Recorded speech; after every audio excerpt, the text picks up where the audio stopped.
세월호를 허락하신 하나님께 감사하며 주님 앞으로 나아오신 성도님들을 주님의 이름으로 환영하고 축복합니다.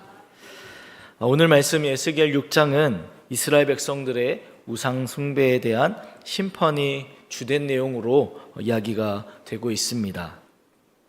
그런데 이 말씀을 에스겔 선지자가 선포하는 대상이 조금 이상합니다. 하나님께서는 에스겔 선지자를 통해서 이스라엘 백성들, 사람에게 말씀하지 아니하시고 오늘 보면 이스라엘의 산과 언덕들에게 향해서 말하라고 말씀하고 계십니다. 비유적으로 백성들을 표현하기 위해서 그렇게 한 것일까요? 그것보다는 오히려 여기에는 이유가 있습니다. 여기에 등장하는 이 산들, 여기에 등장하고 있는 이 산이라는 표현은 단순한 지형이 아니라 이스라엘이 하나님보다 더 의지했던 우상 숭배의 그 자리, 수많은 상당이 세워졌던 그곳이기 때문입니다.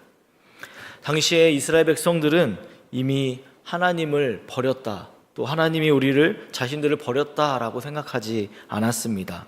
그곳에서 여전히 제사를 드렸고 여전히 그들은 그곳에서 신앙생활 했습니다. 1차 포로들이 끌려갔고 남아있는 자들은 자신들은 끌려가지 않을 것이다 라는 어떤 착각 속에 빠지기도 했고, 또 지금껏 행해왔던 그 우상 숭배가 자신들의 온 마음을 담은 믿음의 행위라고 착각하면서 여전히 그곳에서 예배하고 있었기에 하나님은 그곳을 향해서 여전히 심판의 메시지를 선포하고 계신 것입니다. 문제는 이 예배의 중심이 하나님이 아니라 자신들의 안전, 자신들이 필요한 풍요, 또 눈에 보이는 힘으로 옮겨갔다라는 것입니다. 그곳에서 무엇을 하든 그곳에 행하는 모든 일들은 하나님을 향하여 해야 했던 그 이스라엘 백성들이 오히려 자신을 위해서 또 헛된 신을 위해서 행하는 그런 일들이 그곳 하나님의 땅 이스라엘 곳곳 가장 높은 곳 산들에서 행해지고 있었다라는 것입니다. 높은 곳은 어디일까요? 높은 곳은 오히려 하나님과 가까운 곳입니다. 그 하나님과 가까운 곳에서 하나님과 가장 먼 모습, 가장 먼 마음을 하나님께 보여준 것이다 라고도 우리는 볼 수가 있습니다. 하나님은 그 사실을 보고 계셨고 이미 너무나 잘 알고 계셨습니다. 그래서 오늘 하나님께서는 에스겔 선지자를 통해 분명히 말씀하시는 것입니다. 나는 너희의 우상을 그대로 두고 너희를 고치지 않겠다. 나는 이 우상을 깨뜨리고 그 후에 너희의 마음을 다시 살려주겠다. 이런 말씀을 오늘 말씀을 통해서 주고 계신 것입니다. 에스겔 6장은 무서운 심판의 말로 시작해서 끝까지 그 심판이 이어지지만 그 안에는 하나님의 깊은 마음이 분명히 담겨 있습니다. 하나님은 이 백성들을 버리시기 위해서 또 이 백성들을 끊어내기 위해서 지금 깨뜨리시는 분이 아니라 다시 하나님을 그곳에서 온전히 기억하게 하시기 위해서 그곳에 있는 것들을 깨뜨리시는 분이시라는 것입니다. 오늘 이 말씀을 앞에서 우리는 스스로 질문해보고 고민해봐야 합니다. 이스라엘 백성들이 포로로 끌려간 와중에도 그곳에 남아있던 산당처럼 새해를 맞이했고 또 날마다 새로운 부활을 하며 하나님 주신 생명에 감사하며 살아가는 우리에게 산당과 같은 것, 우상은 무엇이 남아있는지, 혹시 숨겨져 있는 것은 있는지 되돌아보며 또 들여다보며 회개하며 나아가야 합니다. 그래서 오늘 에스겔 6장 1절에서 7절 말씀에 등장하고 있는 이스라엘 상들을 향하여 예언하라 라는 이 하나님의 말씀을 잘 기억해야 합니다.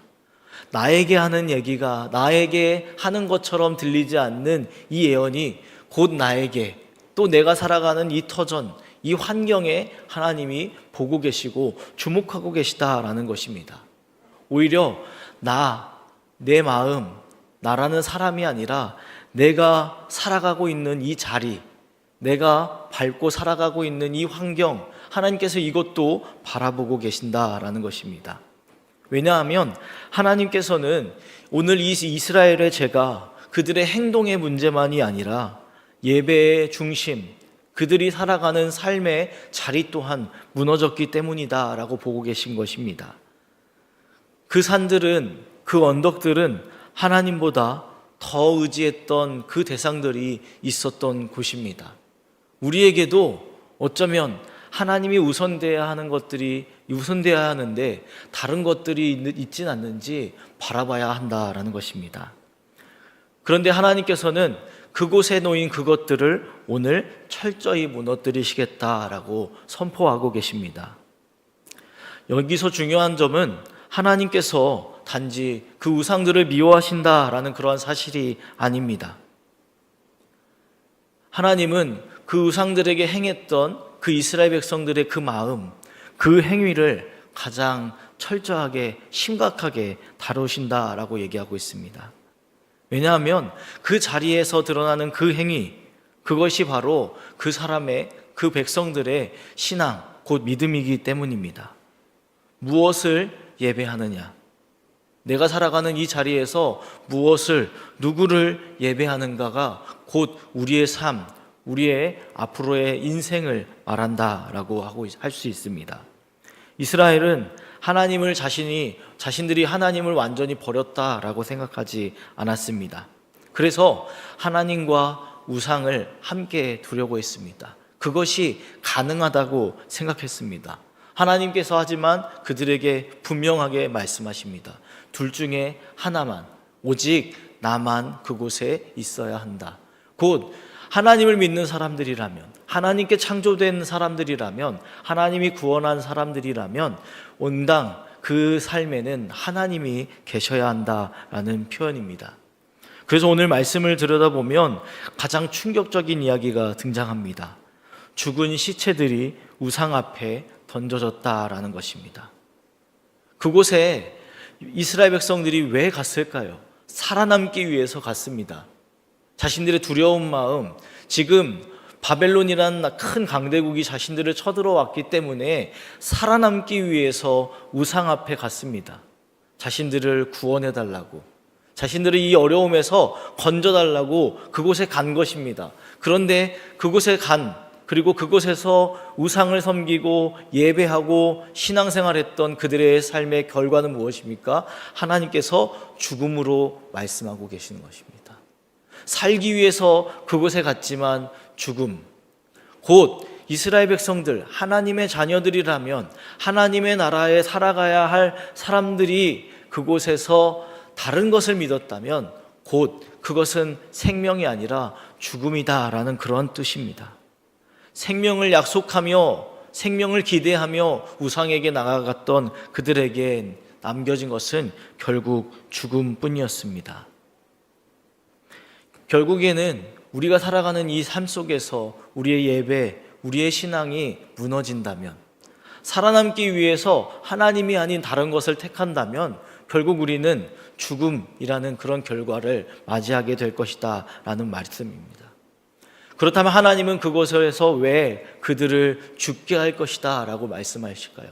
결국 그 우상 앞에서 살아남은 자들은 끝까지 하나님을 모를 것이기 때문입니다. 그래서 하나님은 그 백성들이 그곳에서 죽어나가고 죽는 것이 마음이 아프시고 속상하시고 안타깝겠지만 결국 하나님께서는 그 일을 통하여 알게 하고 싶으셨던 것입니다. 너희로 나를 여호와인 줄 알게 하려 함이라. 그곳에서 그들이 우상 앞에서 그들이 살고자 그곳에 갔지만 죽음을 경험해야, 죽음이 그곳에 드러나야 곧 많은 사람들이, 또 그 길을 가려고 하는 많은 사람들이 하나님을 알게 될 것이기 때문입니다.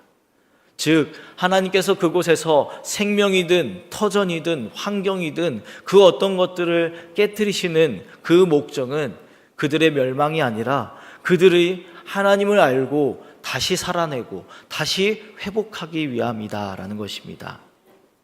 그런데 나아가서 이 8절에서 10절은 이 무거운 하나님의 심판 속에서 갑자기 등장합니다.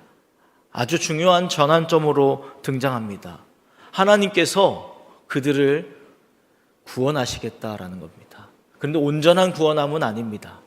다 죽어 마땅하지만 그곳에서 남은 자들을 남겨두겠다라고 말씀하십니다. 그 이유는 무엇일까요? 그 남은 자들이 그 살아남은 것으로 인하여 기뻐하며 우상숭배 계속하라고 하나님이 그런 일들을 하셨을까요? 그것이 아니라 남은 자들을 통해서 그것들을 기억하고 깨닫고 전파하고 교육하고 남기려고 하신 겁니다. 그 우상숭배하며 그 죽음을 바라보고 멸망을 바라봤던 자들을 남겨서 그들이 그것을 교훈 삼아서 절대로 이렇게 살아서는 안 된다라고 하는 그런 교훈을 남기고 교육하기 위해서 그 남은 자들을 남기시겠다라고 말씀하신 것입니다. 9절은 이 단락의 핵심 말씀입니다. 9절입니다. 너희 중에서 살아남은 자가 사로잡혀 이방인들 중에 있어서 나를 기억하되 그들이 음란한 마음으로 나를 떠나고 음란한 눈으로 우상을 섬겨 나를 근심하게 한 것을 기억하고 스스로 한탄하리니 이는 그 모든 가증한 일로 악을 행하였음이라. 아멘. 하나님은 그 음란한 마음을 내가 꺾을 것이다 라고 말씀하고 계십니다. 회개는 단순히 우리의 인간적인 결단만으로 이루어지지 않습니다. 죄를 미워하게 되는 이 마음조차 하나님이 주셔야 하는 것입니다. 하나님이 그것을 깨트리시면서 우리에게 회개의 영을 부어주셔야 우리는 또한 그것들을 결단하며 회개로 나아갈 수가 있습니다. 결국 그 일을 통하여 그 일이 나에게 죽음이고 멸망이다라는 것을 깨달으면서 결국엔 하나님이 싫어하시는 많은 일들, 죄를 싫어하는 그런 새 마음, 새 영을 우리에게 부어주신다라는 것입니다. 이것은 하나님이 주시는 깊은 은혜인 줄로 믿습니다.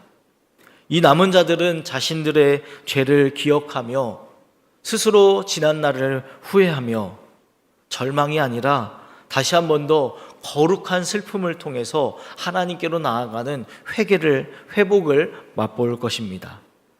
고난의 자리는 때로는 너무나 아프고 속상하고 몸서리치게 되돌아가고 싶지만 되돌아갈 수 없어서 앞을 바라보게 만듭니다. 그리고 다시 한 번 더 그 길이 주어짐에 감사하며 나아갈 수 있는 새 힘을 얻습니다. 그 힘을 하나님께서 주신다라는 것입니다. 모두가 죽어 마땅하지만 그곳에서 살게 하시고 구원하시고 그 구원의 은혜를 맛보게 하신다라는 것입니다. 이제 에스겔 6장은 마지막 심판의 장면으로 흘러갑니다. 그 심판이 왜 필요한지 분명하게 밝혀주고 있습니다. 하나님께서는 이 에스겔 선지자에게 매우 강렬한 행동을 묘사하라고 명령하십니다. 그리고 그곳에서 그것을 표현합니다. 손뼉을 치고 발을 구르며 말하라. 이는 분노의 몸짓이 아닙니다. 분노에서 이것을 막 표현하는 그런 몸짓이 아니라 온몸을 사용해서 하나님의 마음을 전하는 에스겔의 어쩌면 격앙된 또 슬픔에 가득 찬 그런 표현입니다. 하나님은 죄를 가볍게 여기시지 않는다는 그 사실을 또 그 일이 분명하게 일어날 것이다 라는 그 사실을 오늘 에스겔 선지자는 몸을 통해서 얘기하고 있습니다. 저도 막 손을 향해서 이 얘기를 전하고 있는데 이것보다 더 크게 모든 사람들이 에스겔을 주목하게 그리고 그 모습을 통해서 하나님의 분명한 마음을 볼 수 있도록 표현하라고 하나님께서 말씀해 주시는 겁니다. 12절에서 13절은 이 심판의 범위를 강조하고 있습니다. 칼과 기근과 전염병이 임합니다. 우상이 있던 모든 것은 황폐하게 됩니다. 하나님께서는 우상을 부분적으로 우리의 죄를 부분적으로 없애는 것이 아니라 우리에게 있는 이 모든 죄를 말끔히 없애야 한다는 그 사실을 말씀하고 계신 겁니다. 그 먼 곳까지 끌려가면서도 죄를 남겨둔다면 또다시 그러한 일들이 행해질 수 있기 때문입니다. 하나님께서는 철저하게 우리의 부족한 마음들, 또 연약함들, 또 죄들, 하나님께서 기뻐하지 않으시는 것들을 바라보면서 그것들을 싸그리 모두 제하시고 회복할 수 있도록 만들어 주시는 것입니다. 그러나 이 모든 심판의 말씀 속에서 계속해서 반복되는 말씀이 있습니다. 그때에 그들이 나를 여호와인 줄 알리라. 이것이 오늘 6장 말씀이 우리에게 주는 핵심 말씀입니다.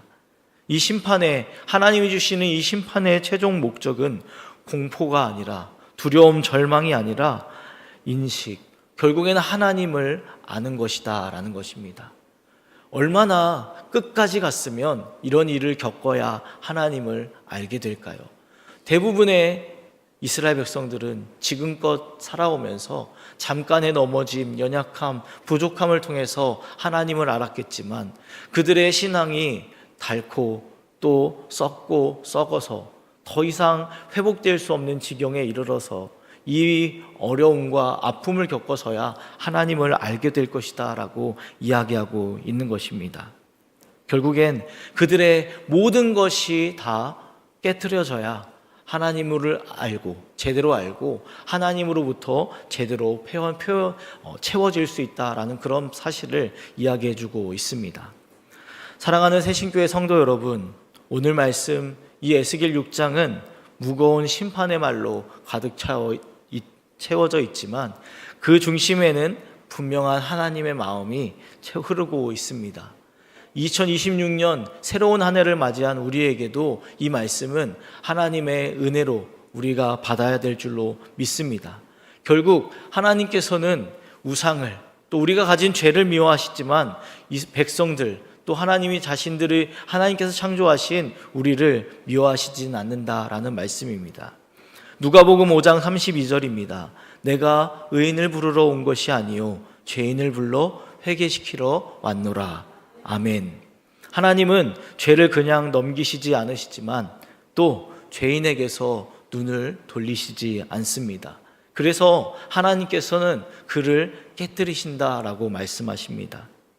그러면서 하나님이 말씀하십니다. 비록 깨트려져서 아프지만, 괴롭지만 그때야 그들이 나를 여호와인 줄 알리라 라는 그 말씀을 기억하게 되고 하나님을 기억하게 될 것이다 라는 것입니다.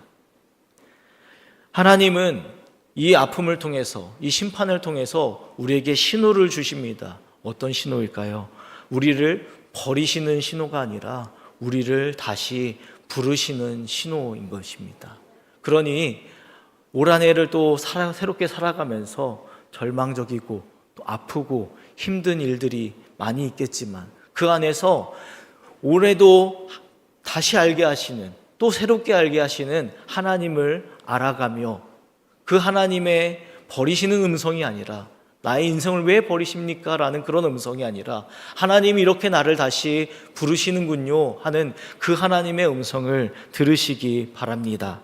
그래서 하나님은 여전히 우리를 포기하지 않으시고 여전히 자기 백성으로 부르시고 세우시고 만들어 가신다라는 그런 사실을 기억하면서 올 한 해도 끊임없이 하나님을 선택하며 하나님을 의지하며 살아가는 저희 모두가 되기를 간절히 기도드립니다. 기도하겠습니다.